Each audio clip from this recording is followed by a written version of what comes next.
सच्चिदानन्दरूपाय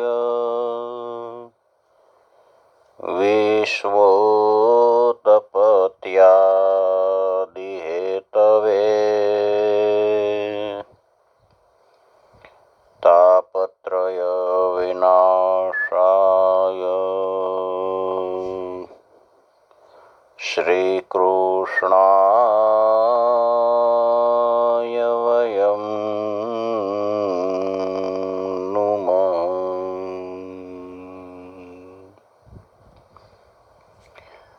नमो नमस्ते स्तुषभाय सात्वताम् विदूरकाष्ठाय मुकुयोगिनाम्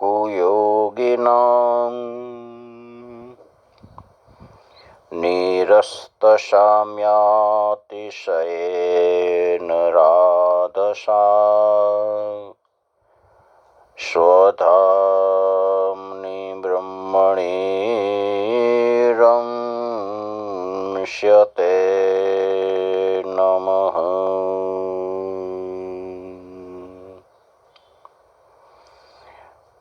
स्वधाम्नि ब्रह्मणि रंष्यते नमः।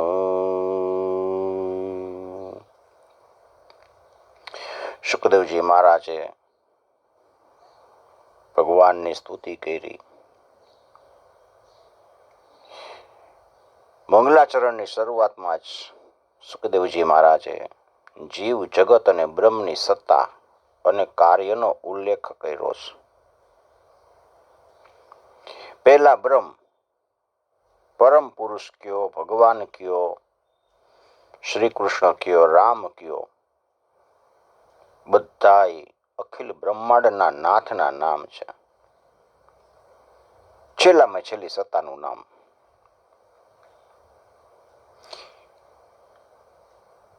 એ સર્વોચ્ચ સત્તાની આપણે વાત કરી તો એ સત્તા સર્જન કાળ પહેલા પણ હતી, અત્યારે છે અને હવે પછી એવી ને એવી જ રહેવાની છે. એ કોઈ દિવસ નાશ નથી પામવાની. સર્વોચ્ચ સત્તા, એના રૂપમાં કોઈ ફેરફાર નથી થવાનો કે સ્વરૂપમાં કોઈ ફેરફાર નથી થવાનો. પહેલી વાત જાણવાનો આ મુદ્દો છે, જીવે જાણી લેવાનો. બીજો મુદ્દો છે જગત. જગત કેવી રીતે બન્યું? ભગવાનને એકવાર વિચાર આવ્યો કે લીલા કરું. લીલા કરવાની ઈચ્છા થઈ. હું એક છું, એકમાંથી હું અનેક થાઉં, આવી ઈચ્છા થઈ. ઈચ્છા માત્રેણ, જેવી રીતે કરોડિયો છે એ પોતાની લાળમાંથી પોતે ઝાડુ બનાવે, એમ ભગવાને પોતાની ત્રિવિધ શક્તિઓથી ત્રણ પ્રકારની શક્તિઓ ઉત્પન્ન કરી. ઉત્પત્તિ, સ્થિતિ અને લય. એ શક્તિ એવી છે કે અનુક્રમે એ રજોગુણ, સતોગુણ અને તમોગુણ એના પ્રભાવથી ઉત્પન્ન થઈ.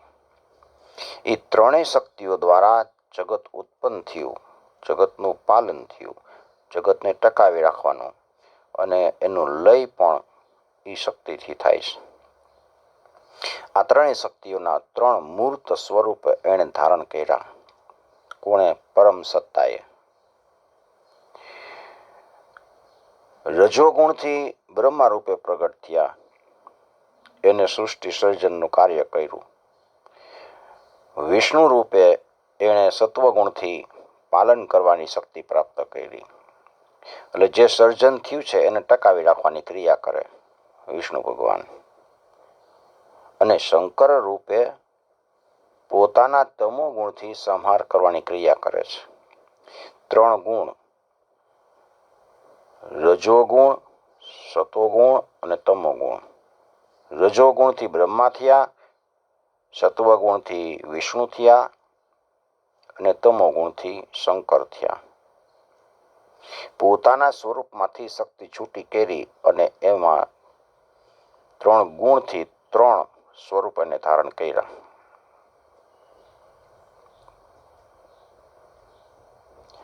આ છે ભગવાનની નિત્ય નિરંતર ચાલતી ક્રિયા. કાયમ આવું કરે. કાલ આપણે જોયું ને કે રેતીમાં બાળક રમતું હોય અને એ ઘર બનાવે, રસ્તા બનાવે, બધું બનાવે, પછી વીખી નાખે. એવી રીતે ભગવાન આ બધી શક્તિઓથી આખું જગતનું સર્જન કરે, જગતનું પાલન કરે અને જગતનો પાછો વિનાશ કરી નાખે. એમાં એને કોઈ જાતની આસક્તિ ન હોય.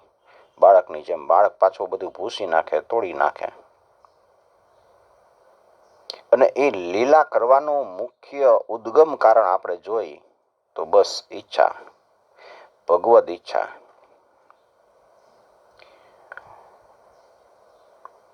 તો પહેલું આપણે જોયું, પહેલી સત્તા બ્રહ્મ. બ્રહ્મમાંથી આ બધું બન્યું. બીજી સત્તા જગત. જગત બનાવ્યું બ્રહ્મે. બ્રહ્મ છે એ જે પહેલામાં પુરુષ શક્તિ છે એ બ્રહ્મ.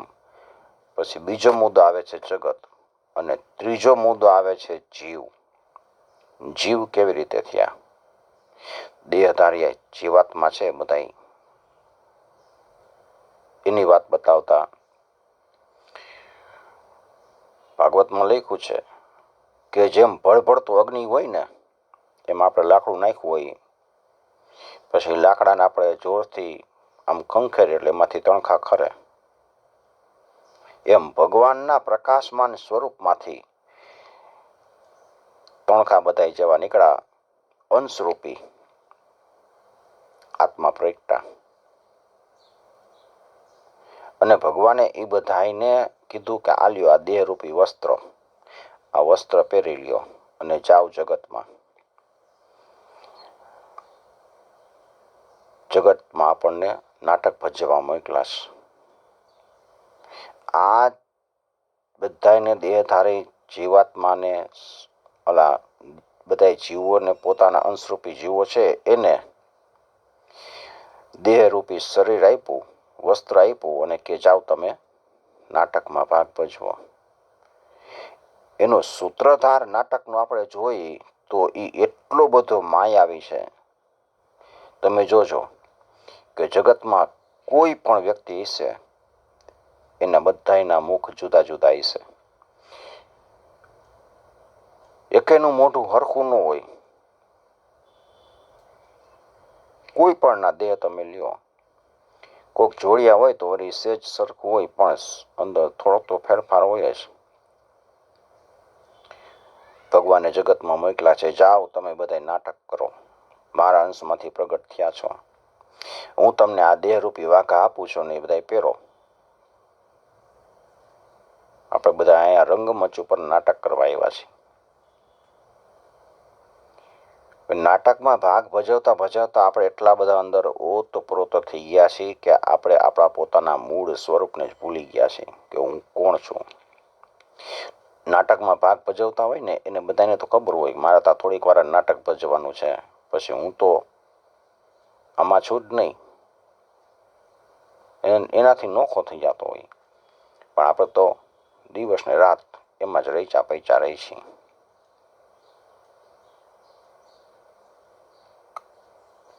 ભગવાને કીધું મારા અંશથી પ્રગટ થયા છો, જાઓ નાટક કરો. હવે ચોથો મુદ્દો આવે છે, આપણે જોઈએ તો જીવ. જીવ અને જગત અને પરમાત્મા એ બધાનો પરસ્પર સંબંધ છે. સર્જન રૂપી જે નાટક ભજવાઈ રહ્યું છે એમાં ભાગ લેતા લેતા ત્રણેય તત્વના પરસ્પર સંબંધને આપણે સમજવાનું છે. જીવ, જગત અને પરમાત્મા. આપણે જીવ છીએ, આ દેખાય છે એ જગત, અને એનું ચલાવનાર છે એ પરમાત્મા. આપણને નાટક કરવા મોકલા, અને નાટકનો સૂત્રધાર મુખ્ય જોઈએ આપણે તો પરમાત્મા છે. આપણે બધા એના પાત્ર છીએ. નાટક ભજવાય છે. અને આ તો નાટક જ છે. આપણે વેશ પહેર્યો છે. જેવો વેશ પહેર્યો એવી ભૂમિકા ભજવવાની છે. બ્રાહ્મણનો વેશ પહેર્યો હોય તો બ્રાહ્મણની ભૂમિકા ભજવવાની. વૈશ્યનો વેશ ધારણ કર્યો હોય તો વૈશ્યની ભૂમિકા ભજવવાની. અને આપણું મૂળ સ્વરૂપ કયું છે? આપણે બધાય તો બ્રહ્મના જ અંશ છીએ. હું બ્રહ્મ છું. અહમ બ્રહ્માસ્મિ. આપણે તો ખાલી નાટક ભજવવાનું છે.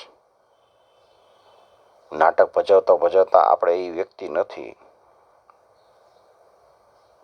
આત્મા નથી બ્રાહ્મણ કે નથી વૈશ્ય, નથી શૂદ્ર કે નથી ક્ષત્રિય. દેહ ધારણ કર્યો છે ને એટલે એ બ્રાહ્મણ કે વૈશ્ય છે. બાકી આપણે એ વાત યાદ નથી રાખવાની. પણ આપણે એ ભૂલી ગયા છીએ. પરંતુ કોઈ પણ વેશ ભજવતા ભજવતા આપણે નાટક સાચું માની લઈએ આપણે કે નાટક આ સાચું છે, તો આપણું મૂળ સ્વરૂપ છે ને આપણે ભૂલી જાય. નાટકની અંદર કોઈ રાજા હોય ને તો એ સાચો રાજા ન હોય. રંક હોય તો એ સાચો રંક ન હોય. ભિખારી હોય તો એમનો માની લઉં કે આ ભિખારી છે. રાજા કે રંકનું પાત્ર ભજવનાર જો પોતાને રાજા કે રંક માની બેસે તો નાટક નાટક ન રહે. અને નોટ હોવા છતાંય પોતે એ પાત્રના સુખ દુઃખનો અનુભવ કરવા લાગે, એમાં ઓતપ્રોત થઈ જાય. એટલે જીવ છે ને એને પોતાનું સાચું સ્વરૂપને યાદ રાખવાનું છે. એને ભૂલવાનું નથી કે હું ઈશ્વરનો અંશ છું. જીવને દેહ ધારણ કરવાથી જે સ્વરૂપ પ્રાપ્ત થાય છે, આપણને જે સ્વરૂપ પ્રાપ્ત થયું છે એ સાચું સ્વરૂપ નથી. રાજાનો પોશાક પહેરી અને આપણે રંગમંચ ઉપર પાત્ર ભજવવા જાય તો વાસ્તવિક રીતે આપણે રાજા નથી. એવી રીતે જગતમાં આપણે નિર્લિપ્ત ભાવે આપણને મળેલા દેહધારી સ્વરૂપનું પાત્ર ભજવવાનું છે. એમ છતાંય આપણા ખરા સ્વરૂપને આપણે હંમેશા યાદ રાખવાનું છે. યાદ રાખવા માટે સમ્યક દ્રષ્ટિ કેળવવાની જરૂર છે. સમ્યક દ્રષ્ટિ એટલે સાક્ષી ભાવ. જો આપણે આટલું યાદ રાખી કે હું અહીં નાટક ભજવવા આવ્યો છું, હું તો શરીર નથી, હું તો ભગવાનનો અંશ છું, તો આપણને ભક્તિ માર્ગે જતા કોઈ નહીં રોકી શકે. નાટક ભજવતા ભજવતા આપણા મૂળ સ્વરૂપને અંશાત્મક સ્વરૂપને યાદ કરવાનું છે. અને એ અંશ સ્વરૂપને યાદ કરતા કરતા અંશી એટલે કે ભગવાન છે એને આપણે યાદ રાખવાના છે. અને બધા લૌકિક કાર્ય છે એને નિષ્કામ ભાવે કરતા રહેવાના, નિષ્પૃહતાથી કરતા રહેવાના. કરતા કરતા પ્રભુ ભજન કરવાનું છે. જીવ છે એ પરમાત્માને યાદ કરે ને એનું નામ જ ભક્તિ છે. જીવ પરમાત્માને યાદ કરે તો પરમાત્મા કોક વાર જીવને યાદ કરતા હોય. આપણને એમ થાય કે જીવ કેવી રીતે એટલે પરમાત્મા કેવી રીતે યાદ કરતા હોય. તો આપણે એકલા શાંતિથી બેઠા હોય ને ત્યારે આપણને અંદરથી અવાજ આવવા માંડે, કૃષ્ણનું સ્મરણ થવા માંડે તો સમજી લઉં કે કૃષ્ણ આપણને યાદ કરે છે, પરમાત્મા આપણને યાદ કરે છે. અને આપણે પરાયણે ભજન કરવા બેસી, ધ્યાન કરવા બેસી તો આપણે સમજી લેવાનું કે આપણે યાદ કરી છીએ. સુખદેવજી મહારાજનું મંગલાચરણ એટલે વંદન અને સ્તુતિ રૂપી શુભ આચરણ. સુખદેવજીએ મંગલાચરણ પૂરું કર્યું છે. શ્રી દ્વારિકાધીશ કી જય. હરે કૃષ્ણ